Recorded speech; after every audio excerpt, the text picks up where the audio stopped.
All the very difficult readings of the end of the liturgical year, pointing us to a new calendar year in our liturgy. And we hear all about the end of times. The end of times. Why? Because we're called, particularly in this season of the liturgical year, to be prepared. To be prepared for the end of our lives, but also for the second coming of Jesus. And so we begin this Sunday. Next Sunday we'll hear the readings from Christ the King, and then 2 weeks from now we're entering into the new liturgical year of Advent, in which will be a time of even greater preparation for the coming of Christ at Christmas.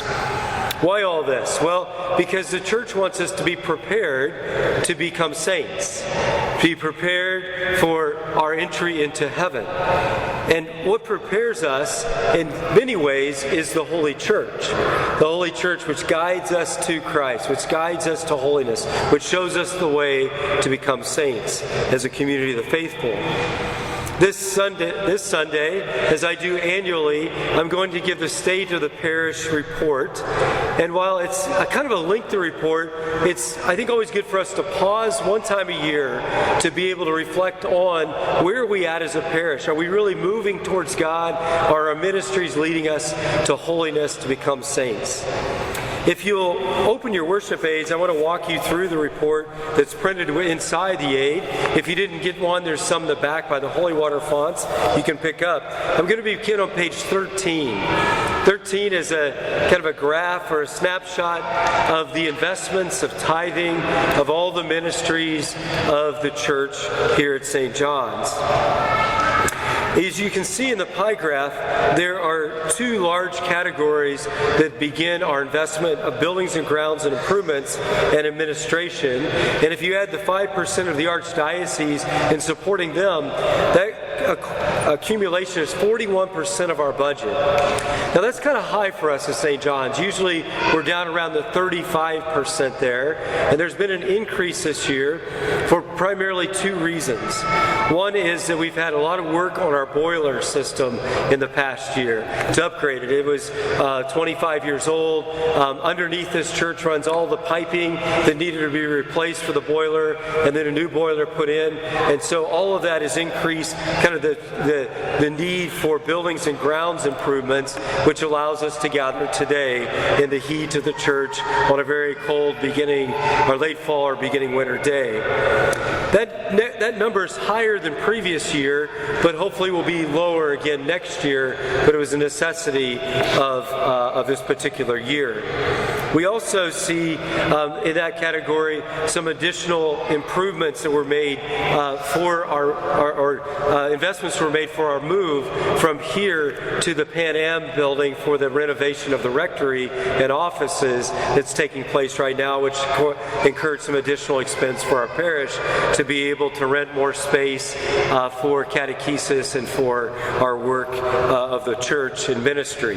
So those are both reflected, which are a little bit extraordinary for any given year, but I wanted to point that out of the chute. The good news is that now 59%, well over half, of our investment is into direct ministry. That doesn't mean that buildings and grounds, administration, and support of the Archdiocese is not important. It certainly is, because we couldn't do ministries without all of that. But now we can look at the very direct investment in ministries of social justice and worship and devotion, faith formation of our children, our young adults and the adults of the parish, evangelization, and so forth and so on. Let's flip now to page 14 and 15, where I'm not going to go through line by line of all the numbers, but I encourage you to take this worship aid with you, and you can look at more detail. This is our attempt to be as transparent as possible with the tithing, with the funds that you give so generously for all the ministries of the church and for us to thrive here in the heart of our city. You see at the very top of page 14, we're reflecting now a fiscal year which runs from July 1st to June 30th in the past year, so 21 to 22, ending this past June 30th. The rest of the report really is reflecting on a calendar year, so it's not really apples to oranges, but it does give you a snapshot of those years as we kind of live them in our church life. The top of that page shows you our parish account balances beginning in the beginning of 2021 and into 2022 of July 1st. We have a kind of a hearty increase there, as you see, of about a little over $400,000 of an ending balance in our savings. And then again, the endowment down a bit, which probably won't surprise most people who have any investments. We've seen kind of long-term investments decrease in the last year. And then our checking is down just a tad bit, but overall a very sound place where we like to be as a parish financially. The next kind of whole set of numbers are revenues of tithing and income from different places and ways over the last year. You can see that our parishioner offerings, it didn't meet budget last year, although they still increased from the prior year. So unfortunately, as long as I've been here, tithing has continued to increase, and while we might not always meet budget, we see an increase in that every year, and that's a good sign. The good news is revenues, as you look at the difference between revenue and expenses, we're pretty much a wash, which is where we want to be again, where we were able to tighten up a little bit on expenses, even to incur these extra expenses of the boiler and the move, to be able to remain very financially sound in the past year. That's pretty amazing in the face of also finishing a $4 million capital campaign in the last year. Most parishes who have been in a major campaign will see a decrease in their revenues generally, and their budget kind of unbalanced for a year or two during that time. So we're very blessed to be able to remain in a stable budget in regular parish living and life and ministries, and at the same time wrap up a 2-year, $4 million campaign. More about that at the end of the report. Now I invite you to flip over to page 16, and I want to walk you through just some highlights of the ministry, because if all we did was focus on numbers, then we would just be about maintenance. But these numbers always lead us to mission. They always lead us to be in the mission of the church, to bring others to Christ, to grow in our own faith, to help make saints. So we start with worship and devotion and the sacramental life. You can see a wonderful investment of time and talent and treasure there. Weddings this past year, 62, which is pretty average for us, 60 to 70 on an average year. The previous year we had 75. Why did we have so many the previous year? Well, they were catch up from the pandemic. So we had a bunch that were put on hold because of the first year of the pandemic, that then came into the second year, and we had a more than average number of 75 a year ago. We're kind of back this year to our normal 60 to 70 weddings, which is wonderful. Over half of those are parishioner weddings, which is also a great joy and gift. We had 3 weddings alone yesterday here at the church. Baptisms are up a bit. We have 2 this morning, which will add to these numbers, but 55 this year, and we had about 50 a year ago. And in our CIA, where we see the adult first communions and baptisms and confirmations, a year ago we were pretty steady, with the last 3 years running 18 to 20 in our CIA every year, but that's down from pre-pandemic. Pre-pandemic we would run 30 to 40 typically on average in our CIA. And thankfully this year our current class is back to that. So we currently have a class, many of you are in it, that I see with us today, who are part of 34 who are on their journey to potentially become in full communion with the Catholic Church at Easter. So that's again kind of back up to our normal pre-pandemic, but also just the joy of knowing that there are that many people journeying with us to become Catholic is such a wonderful gift in our parish life. We have a small army of catechists and small group leaders and teachers who help with that process, and we're very grateful for all of you. We also then see that funerals, only 3. When I talk to my brothers, my brother priests, they're always doing a funeral, and I average less than 5 every year. We're a very young parish. We'll get to some of those demographics in a little while, but we average always under 5 since I've been here, and that our baptisms and weddings are much higher. So that's also a reflection of our parish demographics. Our choirs continue to thrive in the traditional choir, which sings at this 10:30 a.m. Mass. We're about steady from last year with a total of 18 that are engaged. And our young adult choir has grown pretty significantly in last year. We went from 21 to 31 in the 7 p.m. young adult choir. Again, Daniel and the choir members and cantors do such a wonderful job to help us be lifted up in worship in the Holy Mass. Adoration hours have decreased by 4 hours. Why so?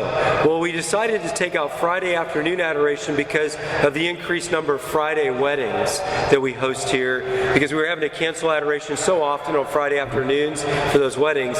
So we peeled back those 4 hours on Friday afternoon. We remain steady at 35 hours of adoration here in the church each week. That happens over in the Sacred Heart Chapel, and you can look up on the website when those particular hours are that you can come in to pray before our Lord. Then we had this past year the launch of the National Eucharistic Revival. Such a great gift for our diocese and for us at St. John's, because we were the host parish on the end of the procession. And so the Eucharist would process from St. Peter and Paul on Corpus Christi last June here to St. John's through the streets of Indianapolis, and then we were the host of a holy hour for our diocese. It was an extraordinary day, and it really historical for our diocese and for our parish and for our lifetime to be a part of the launch of the Eucharistic Revival, which will culminate here with the Eucharistic Congress in July of 2024. St. John's will be the Eucharistic Chapel. If you can imagine, this church that seats 800 will become just a chapel for adoration throughout the whole Congress. We'll be right in the heart of all that beauty of reviving the Eucharist in our nation. We also have continued rosary making, which is a wonderful ministry of devotion in our parish. That happens in usually a pub local to us. In fact, there's one tomorrow night you're going to hear about in the announcements at the end of Mass. Social justice, as we move on, continues to thrive. We first have the dignity and protection of human life, sanctity of life, 40 days for life, the right to life dinner, support for our women in crisis continues as we have for many years. And we also added this past year a monthly holy hour on Thursday nights to pray for a greater culture of life, greater dignity of life from womb to tomb for all people. You also see that our prison ministry was relaunched. It was the only ministry left that was not active since COVID, and we were finally able to get back into the prisons here the last few months and begin that ministry again. The Geode Project is a wonderful initiative to care for women who are wounded from abuse. They had another gathering of women this past year who, it's just such a wonderful outreach to them to help heal from abuse in their lives, led by a couple of our parishioners.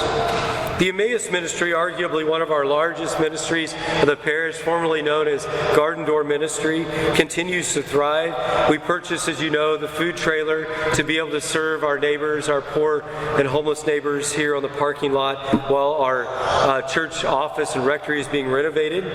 The approximate number of meals served daily is 230 every day, breakfast, lunch, and dinner. And we estimate 125 different people served on a daily basis. It takes a small army, from those who serve to those who make meals to those who purchase supplies and support the ministry. In total, 170 people help make this happen throughout the course of the year. An incredible amount of volunteerism for that wonderful social justice ministry. Next, we move on to the Haiti ministry, our sister parish of Mole St. Nicholas in Northwest Haiti. We've continued those scholarships and are blessed to be able to support 40 high school students for their education, 10 university students, and 4 seminarians for a total of $23,000 invested in education. Most all these kids would not be able to advance in education were it not for the generosity of this parish. And then we painted their entire school building this past year to give it a facelift and give hope, I think, to all those who study there. And we continued our monthly support of salaries for teachers and youth evangelization for a total of almost $30,000 invested in our sister parish throughout the months of this last year. 2 men were also ordained priests in their diocese because of the generous support of this parish. Moving on to evangelization. Evangelization, it continues just in a natural way every day in this parish. We're very evangelical. That's a sign of that is our RCAA classes, and the many are coming to the church. It's a sign of those who are returning to the church, and just a great mission of evangelization.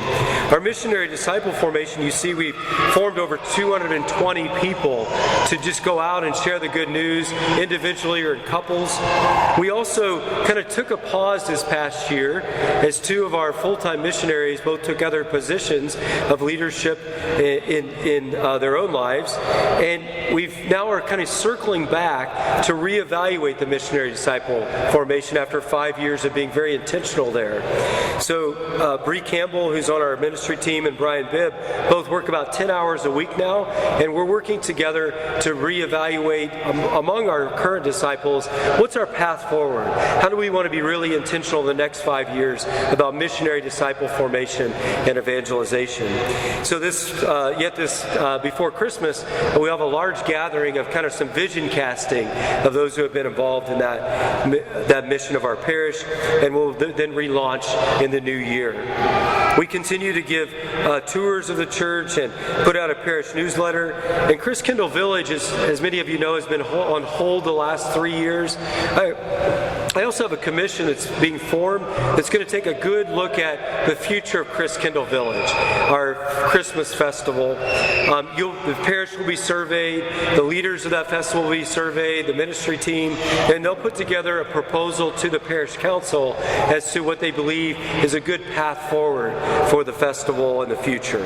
So stay tuned, that'll be rolled out in the new year, in January, or February of the new year, excuse me. Social media, I won't go into all the stats, you can read them for yourselves, but I want to point out just a couple. It's amazing that on Facebook, there's a 15,000 people reach. On Instagram, over 1,100 accounts reached. And look at the email list. 50% of those who receive emails, that is our parishioners and friends, actually open it up. And that's a pretty dramatic number because the average non-for-profit in churches is 20%. So thank you for opening your emails. I'm guilty of not looking at emails myself sometimes, so forgive me, but you guys do a great job, and that's a sign that you're interested in what's going on in the parish life and the ministries that we do offer. Moving on to page 18, another number I just kind of was shocked by is the website hits. 4,500 in the last month on our website, and over 9,000 in the last page views in the last month. That's pretty extraordinary. The nearly 10,000 pages were open on our website. Megan Fish does a great job of communications in our ministry here, along with so many others in the ministry team that make all this happen for our success and fruitfulness of ministries. Faith formation, youth and young adult. Catechesis of the Good Shepherd continues to grow and thrive. That is for our children. This year we have 72 kids who are up from 60 last year, and 14 catechists. We've added 2 new catechists, and that's really a phenomenal volunteerism because it takes a lot of time and energy to do that. We also had a successful move to the new Pan Am space for the atriums for the year until we move back to the renovated building next year. Campus ministry. The Fellowship of Catholic University students continues to lead and thrive as a team of 4 on our campus, 4 full-time missionaries. They have 63 students in Bible studies and 8 students who are leading them, along with 12 students in discipleship. So again, a thriving campus ministry that helps bring our young church to Christ, helps firm up their faith and become lifelong Catholics. Along with that, our Catholic student organization is led by 8 elected student leaders. They have a whole list of outreach activity they do every year. You can read them there, from weekly gatherings to fall retreats and social justice, to adoration and Mass on the Grass, our Mexico City pilgrimage, and our National Focus Seek Conference, which we go to every year. Just a really beautiful and thriving ministry for our college students, our young church. In our young adult community, these are now young adults who either are graduated or mostly our graduated young adults who we serve. And we have a thriving young adult ministry with 5 leadership teams leading retreats and socials and vocations and adoration and communications. And again, the wonderful work they do, there are like 27 or 28 young leaders on these teams who help make sure that their peers continue to grow in the faith and just lead all the activities and the outreach of the young adult community. If you'll flip to page 19 now, you'll see we're getting towards the end of the report, and faith formation for adults is very important to us as well, both young adults and all ages of adults. And so we had the Monday night evening adult formation head to heart last year with 12 participants. Our book studies continue to thrive with Advent and Lent. The Lenten study was up from 32 to 72 participants this past year. That was a great increase. Beloved Daughters, our women's group, and Estovir, our men's group, continue to offer Lenten and Advent series and also a summer series together this past summer, and they thrive as well to lead men and women to Christ in the Holy Church. Finally, buildings and grounds. I already mentioned that we were blessed to complete our goal, which is a stretch goal of $4 million of the capital campaign. That has allowed us to complete the spires, which were $1.2 million in the phase 1 of the project. Those spires lasted us over 100 years, but we got our money's worth. The phase 2 is a renovation of our parish office and rectory, which has already been launched this late summer and is hopefully going to be completed in the spring of 2023. The total cost, here's some tough news, the total cost is $1.6 million. That's up 25% of what was budgeted. The budget for that was put together right at the beginning of the pandemic, and from that time till now, we've had a 25% increase due to the pandemic and inflation. So what happened there? Well, because we had raised additional money for the parish hall, we made a decision to roll over the extra dollars that were needed to complete phase 2 into the rectory and office building to complete it. And so now we have a $400,000 shortfall on the budget for the parish hall. More about that in just a minute. I want to just pause though and say thank you to everyone who's had a hand in this capital campaign, giving financially, giving in kind, working on teams to help lead it. It's been an incredible project and much needed, in fact, long overdue. Honestly, as we've gotten into the project, I'm surprised. I think it's a miracle that we got to the place we are. We had sewage pipes in the basement dug up that were absolutely rotted completely. I don't even know how the sewage was leaving the building, but it was, by God's grace. All the plumbing is being replaced, the electric updated, all the HVAC, there were no units left that were working in the building. So that's a major infrastructure renovation that, again, no blame to anybody, but just that we needed to do, and we're finally getting it done. That building is instrumental, of course, for mission, because that's where catechesis occurs. That's where teams meet to plan, where they meet to carry out catechetical and mission-oriented ministry for the parish. So thank you to everybody that's had a hand in that, so we can get it finished and have phase 2 done. Phase 3, the parish hall. New numbers came in this past week on an estimate for the parish hall, and I can tell you that it's way above what we had hoped, again because of inflation that has occurred here in our country. What we're going to do at this point is take the next couple months to evaluate those numbers, to see what the gap is, and to make a proposal of what we do to move on or to pause on the parish hall project. By the beginning of the year, we'll be reporting back to the parish about the path forward for the new parish hall. Now, good news again. The sound system has been evaluated. The funds have, after this weekend, I think will be primarily raised through our special collection we've been doing, and we'll be putting in a new sound system, we hope by Christmas. So we've got a technician in, we've got a proposal, our team is now in action again, and we're going to be able to move forward to work on the upgrading of the sound system for this church. And finally, this past year, we were able to put in the new St. John's painting and renovate the Sacred Heart statue in that chapel and that altar. All a blessing, because in the midst of major campaign and renovations and normal ministry, we're able to still continue to improve the sacredness of the interior of our church. Finally, if you'll flip to page 20, are all the demographics. I'm not going to go into any detail. You can take this with you. But I just want to point out two demographics. One is the number of parishioner families that you see in the second graph there. There are 2,500 individual parishioners and 1,385 families. That continues to grow over the years, which is a sign of God's good work among us. And so we're always grateful to have new parishioners and to continue to grow the family through baptisms and through births of families in the parish. The fastest growing demographic today are children. So children ages 0 to 17 make up almost 20% of the parish now.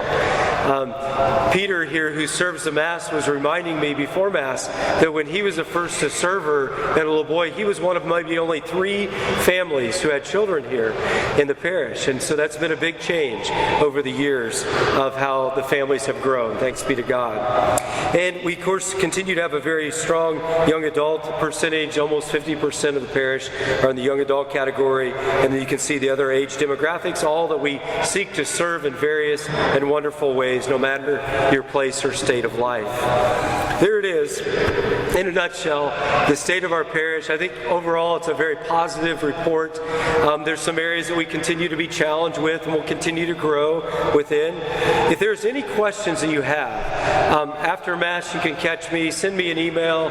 Any parish council members that you know, shoot a message out to them or grab their attention, because we want to be completely transparent about how we move forward, where we're at, and who we are as a parish in life. May this all be for the greater glory of God and to continue to make saints for His heavenly kingdom.